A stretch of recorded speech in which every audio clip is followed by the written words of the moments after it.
अमोल मिटकरींशी आपण जोडले जातोय। अमोलजी, आता जो महत्त्वाचा एक शिफारस आलेली आहे कृषी आयुक्तांच्या समितीने घेतलेली, ती म्हणजे 1 रुपयामध्ये पीक विमा योजनेमधल्या त्रुटी दूर करण्यासाठी एकतर ती बंद करावी, याच्यामध्ये काहीतरी बदल व्हावेत असं म्हणणं आहे। काय आपली पहिली प्रतिक्रिया काय?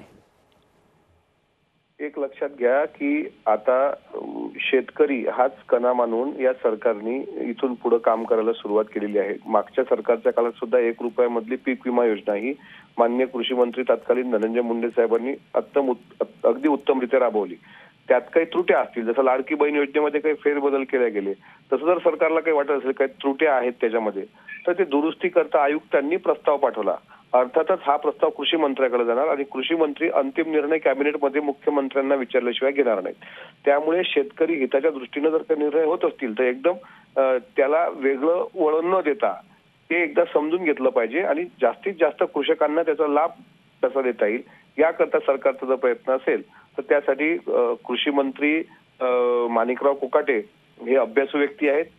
त्यामध्ये मुख्यमंत्र्यांशी बोलून चर्चा करून अंतिम ते ठरवतील। अगदी अमोलजी, आपण म्हणताय ते अगदी रास्त आहे, पण यामध्ये एक महत्त्वाचा मुद्दा मी आपल्या लक्षात आणून देते। काही वेळापूर्वी सुरेश धस यांच्याबरोबर आम्ही बोललो, हिवाळी अधिवेशनामध्ये त्यांनीच हा खरं तर मुद्दा पुढे आणलेला होता आणि पीक विम्यामध्ये कशा प्रकारे बोगस अर्ज येतात आणि त्यामुळे खऱ्या शेतकऱ्यांपर्यंत लाभ पोहोचत नाहीये आणि काही पैशांसाठी काही लोक जे काम करतात केवळ त्यांच्या तुंबड्या भरल्या जातात अशा प्रकारचा आरोप केला होता। आणि या सगळ्या मागे जर ब्रेन असेल तो बीड मध्ये आहे असं त्यांनी म्हटलेलं होतं।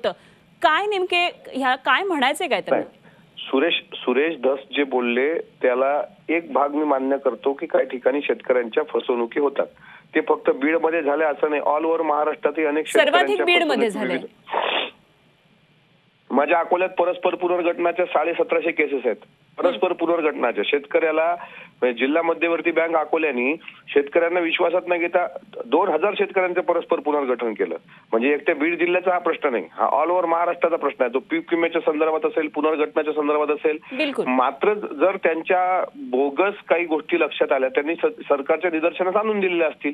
आता त्याच्यामध्ये जे बोगस पात्रधारक आहेत किंवा बोगस लाभार्थी आहेत त्याच्यावर शासन म्हणून शासन कडक कारवाई करेल असं माणिकराव कोकाटे यांनी सांगितलं। आता हा मुद्दा त्यांनी परत अर्थसंकल्पीय अधिवेशनामध्ये घ्यावा।